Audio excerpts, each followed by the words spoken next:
This morning we continue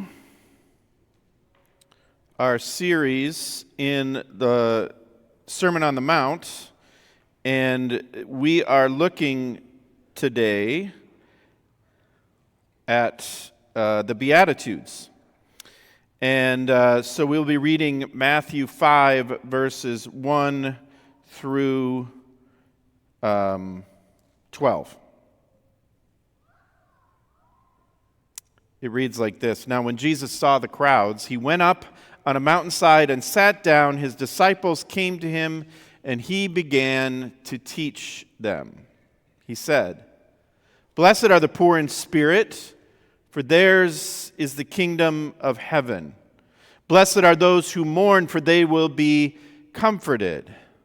Blessed are the meek, for they will inherit the earth. Blessed are those who hunger and thirst for righteousness, for they will be filled.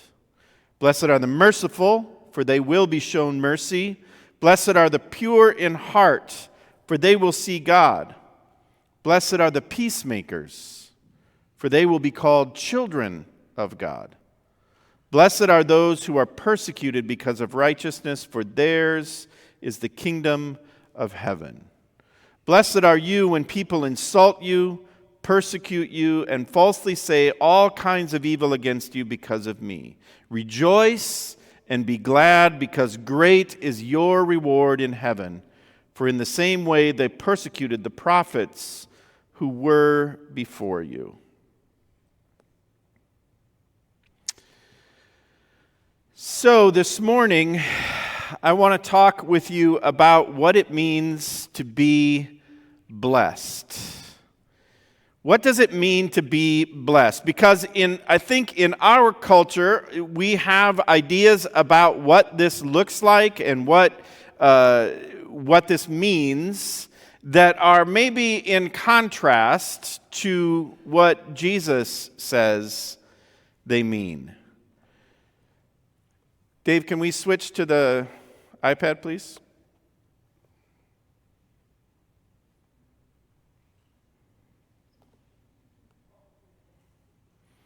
All right. So, for some, this is what it means to be blessed. You might see stickers like this on cars. That happens to be a Range Rover, which I would guess is, probably 60 grand at least. Or you might, as I did a few years ago, and I've tried to find a picture. I was driving, so I couldn't take out my phone. I'm responsible, But behind a big, huge, brand new RV with a big bumper sticker on the back that said #blessed, right? We have this idea that to be blessed means that we have certain things. We have health, we have wealth, we have happiness, we have the good life, which we'll come back to in a little while, because that also doesn't necessarily mean what we think it means. But this idea of that what we have means or shows that we're blessed. And this is not new to us. Back in the time of the Old Testament and the New Testament, the idea was that if you had, for instance, any kind of physical malady, if you were born with some kind of birth defect or challenge, or you had illness or whatever, that you had that because you deserved it. You somehow had sinned, or your parents. Remember, there's that famous interchange in the Gospels when people come to Jesus and ask about the man born blind. Who sinned, this man or his parents, that he was born blind? The idea being that clearly, if you have a challenge like that you are sinful. Now, we don't perhaps put such a fine point on it, and yet I think it's still operative in the way we think and act as a culture. That when people are poor, that somehow they did something to deserve it. Or if they have certain challenges, that somehow they did something to deserve it. And so then we have to ask, what does it mean to be blessed? For some it means, as we've already talked about, #blessed, it means doing the not so humble brag about all of the stuff that we have that's better than what other people have. And we go about our merry way, and Willy Wonka comes to us and says, "Tell me again how #blessed you are." I couldn't resist that one. That's my favorite Willy Wonka, by the way. And then we have to, with the great theologian Inigo Montoya, tell ourselves that I do not think that word means what you think it means. We come with these ideas of blessedness. And so when we hear these words that we just read from the Beatitudes, we get ideas in our head about what it is that word means. And what do we do with it? So I want to spend some time talking about that. But before we get into the heart of that, I want to ask a question. How many of you in the room are multilingual? That is, you speak another language. Show of hands. Don't be shy. I wish I was. I'm not raising my hand. I'm just being a demonstrator, right? So those of you who are multilingual, who speak more than one language, you will understand this. One of the challenges that we face as followers of Jesus in the 21st century is that we are reading the words of Jesus in a language that is at least 2 languages removed from what Jesus said, right? You all understand that. So we read the Beatitudes in English, and so we come with these understandings of what these words are. But Jesus actually probably spoke the Beatitudes in Aramaic, or perhaps Hebrew, but more likely Aramaic, and they were translated into either Hebrew or Greek. Greek in our case in the New Testament. And he's using words, though, that would have been familiar, especially a word like blessed. He's using a word that's rooted in Hebrew because that's the language of worship that they would have had in the time that Jesus was growing up. So he spoke Aramaic culturally, but in the synagogue they read and spoke Hebrew. And so when we read this word, we're a couple layers removed from what it is that Jesus is actually saying. And so what we're reading when we read in the Beatitudes is a Greek translation of an Aramaic word with Hebrew roots. And as we think about that, we also need to think about this idea that the Beatitudes are not the whole of the Sermon on the Mount. They're actually part of the introduction. And we'll be referring back to the Beatitudes because a lot of the things that Jesus offers in the rest of the sermon tie back to these blessings or these turns of these aphorisms that we just read, right? But I want to talk for a minute about this word blessed.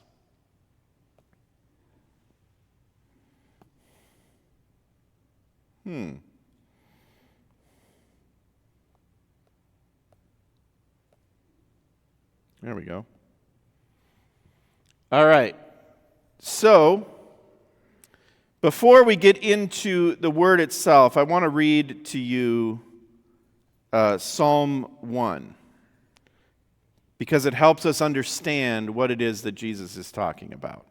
Psalm 1 reads like this: "Blessed is the one who does not walk in step with the wicked, or stand in the way that sinners take, or sit in the company of mockers, but whose delight is in the law of the Lord, who meditates on his law day and night.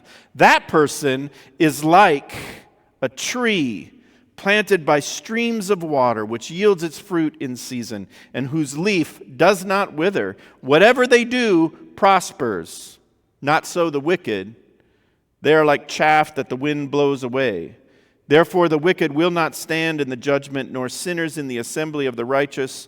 For the Lord watches over the way of the righteous, but the way of the wicked leads to destruction.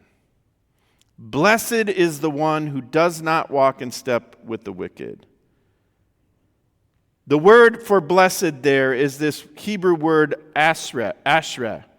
And the idea is blessed, happy, a heightened state of happiness and joy, implying very favorable circumstances, often resulting from the kind acts of God. But this idea that implying very favorable circumstances, remember in verse 3 of this psalm, the person is described, that person, the one who does not walk in the way of the wicked, is like a tree planted by streams of water, which yields its fruit in season and whose leaf does not wither. In other words, this tree is thriving. It is enjoying very favorable circumstances. And those favorable circumstances are showing up by the fruit that it produces and by the fact that its leaves don't wither. It is living, as you might say, the good life. Its roots go deep, it has plenty of water and nutrients, and it is flourishing. Now, the Greek word that Jesus uses for blessed is the Greek translation of this word, makarios. And the idea of makarios is much the same as this word, blessed, happy, or privileged. And the idea is that this is a condition that is given, right? It exists. Now, one of the challenges that we have is that when we read these words, the Beatitudes, we tend to we do one of two things oftentimes. One is we equate them with the entirety of the Sermon on the Mount. If you ask someone what about the Sermon on the Mount, they'll go right to the Beatitudes. And as I said, the Beatitudes are actually part of the Sermon on the Mount, but they're just in the introduction. So the Beatitudes do not equal the entirety of the Sermon on the Mount. The other thing that we do with the Beatitudes is we hear them and we make them into aspirations to be pursued. Aspirations to be pursued. That is, we hear them and think, well, if the peacemakers are blessed and they're going to become the children of God, well, then I'm going to become a peacemaker, right? Or I'm going to become meek, or whatever it might be. But the idea is that these are not aspirations. They're actually a reflection of the people who were hearing Jesus. Now remember, context. Matthew 4 tells us, and we read this last week, that crowds had gathered and Jesus went up on the hillside to teach them. But prior to beginning to teach them, he had done what? He had been healing and delivering and ministering to this crowd. And the crowd continued to gather. The people whom Jesus was speaking to were people who had just experienced the actual inbreaking of the kingdom of the heavens in the ministry of Jesus. And so Jesus is not saying to them, oh, this is so great. You are these things now that I've given them to you. No, he's saying they're reflected in the presence of these people. The poor in spirit are who Jesus is looking at. They're the ones who can't live up to the standards and the demands that the Pharisees and the religious authorities of Jesus' time had placed on them. They were desperate for God because they couldn't reach God. And friends, this is what it all comes down to. The fact of the matter is that the Beatitudes are not aspirational. Jesus did not give them to us to say, go and be these things.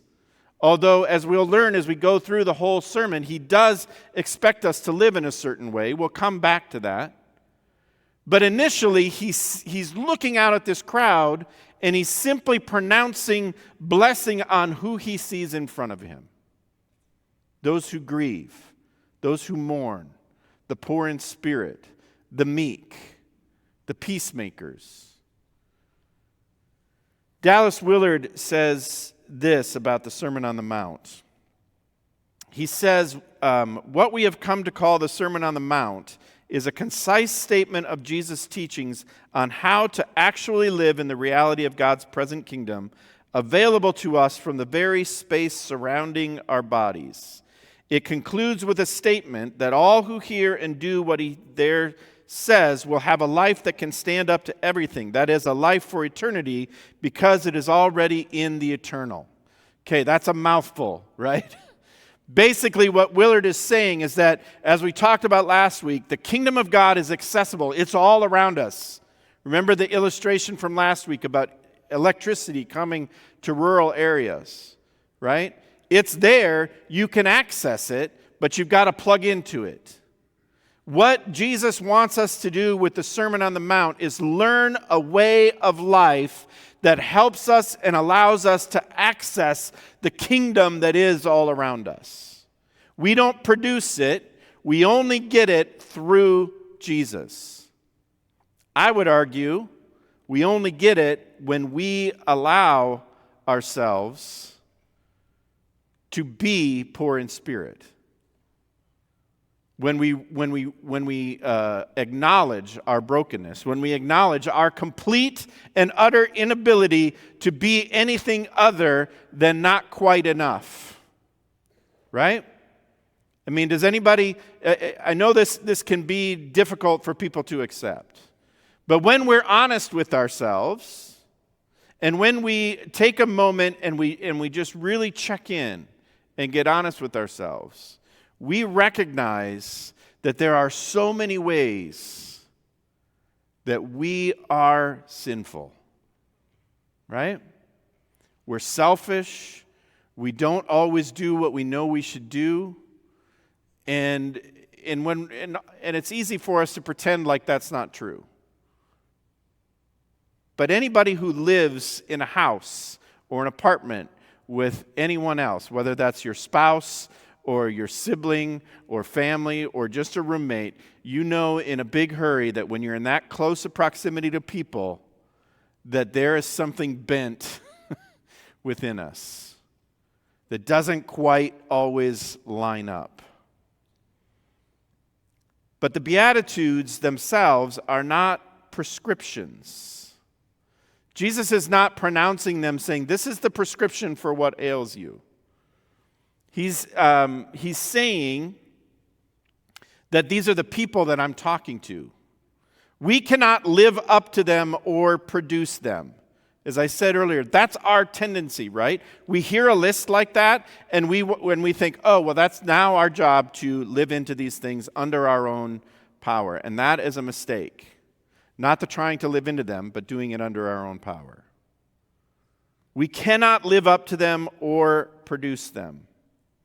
Remember the context. Jesus is speaking to those who are the very much outsiders in that culture. He's not speaking to the religious leaders. He's not speaking to the Pharisees. And when we look at who he called in the chapters immediately preceding this as his disciples, you will notice that there's not an elite among them.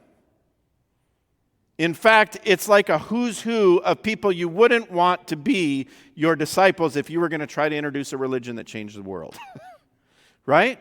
I mean, he picked fishermen, he picked a tax collector, he picked a zealot, so he's not picking from, the Ivy League of Israel at the time.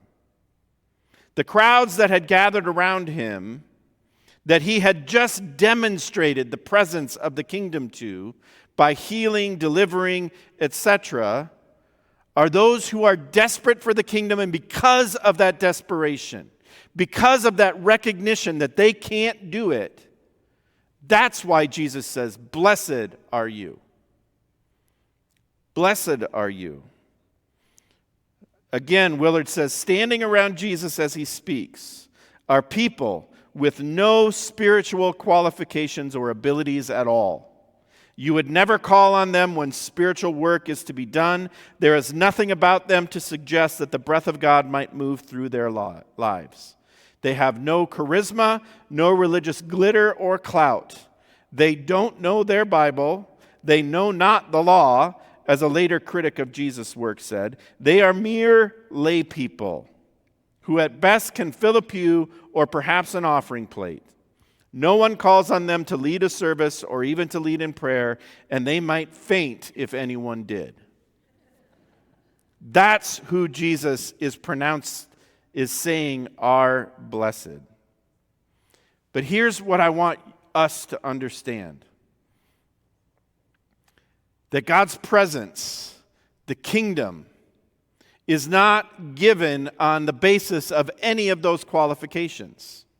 It's not given on the basis of race. It's not given on the basis of politics. It's not given on the basis of education or the number of Bible verses you know or how long you've been a church member or so on and so forth. It is quite simply given to those who recognize their need. The qualifications that we come up with don't amount to a hill of beans in the kingdom. And one of the things we'll see over and over again as we walk through this, the Sermon on the Mount, is this idea that it's not what we do or what we've accomplished. In fact, quite the opposite. As one of my favorite theologians says, God can't work with what isn't dead. The idea being God's in the business of resurrection.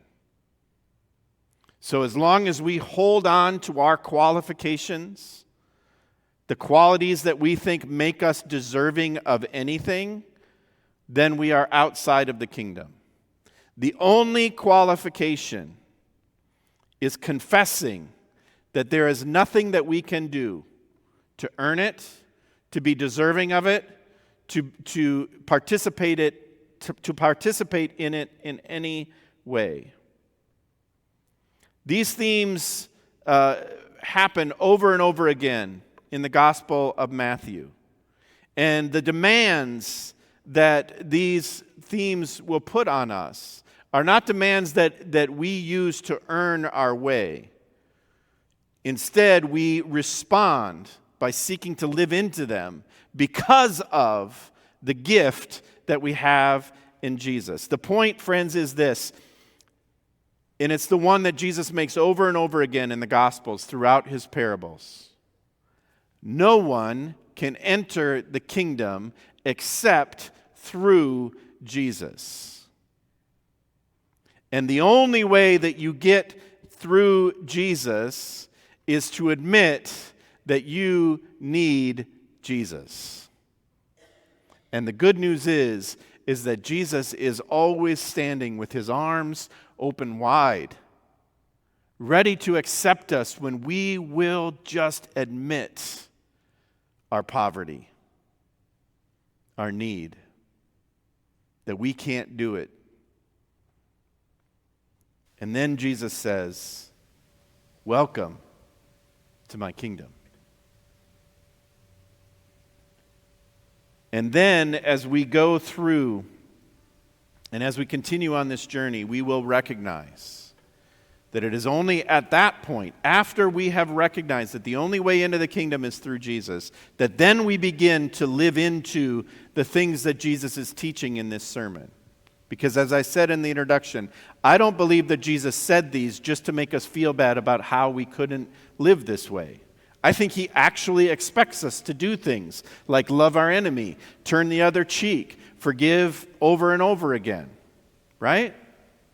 But the only way we do that is through the power of Jesus. And so, friends, as we seek to follow him, my prayer for us is that we would first recognize our need. Because if we don't, we'll remain behind the starting line and will never enter the kingdom. Amen.